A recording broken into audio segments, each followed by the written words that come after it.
నమస్తే, welcome to Andhraprabha. నేను తేజస్వి.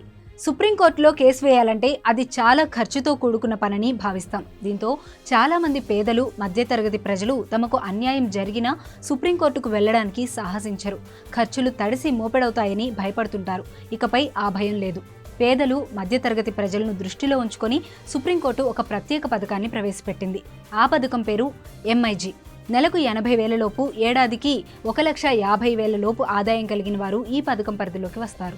వీరి కోసం సుప్రీంకోర్టు మధ్య ఆదాయ వర్గ న్యాయ సహాయ సొసైటీని ఏర్పాటు చేసింది. దీనికి భారత ప్రధాన న్యాయమూర్తి ప్యాటర్న్ ఇన్ బీమ్గా, అటార్నీ జనరల్ ఎక్స్ అఫీషియోగా, వైస్ ప్రెసిడెంట్గా, సొలిటర్ జనరల్ గౌరవ కార్యదర్శిగా, సుప్రీంకోర్టు సీనియర్ న్యాయవాదులు సభ్యులుగాను ఉంటారు. సొసైటీకి ₹750 సర్వీస్ ఛార్జ్ కింద చెల్లించాలి. అనంతరం పిటిషన్ను సొసైటీలో దాఖలు చేయాలి. వీటిని అడ్వకేట్ ఆన్ ది కార్డుకు పంపిస్తారు.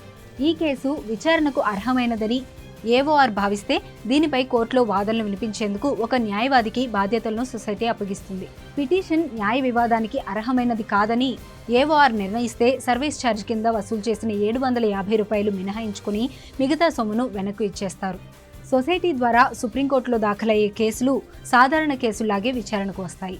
తీర్పు ఎలా వచ్చినా దాంతో సొసైటీకి సంబంధం ఉండదు. కేసు దాఖలు చేయడం, న్యాయవాదిని ఎంపిక చేసుకోవడంతో మాత్రమే సొసైటీ సహకరిస్తుంది.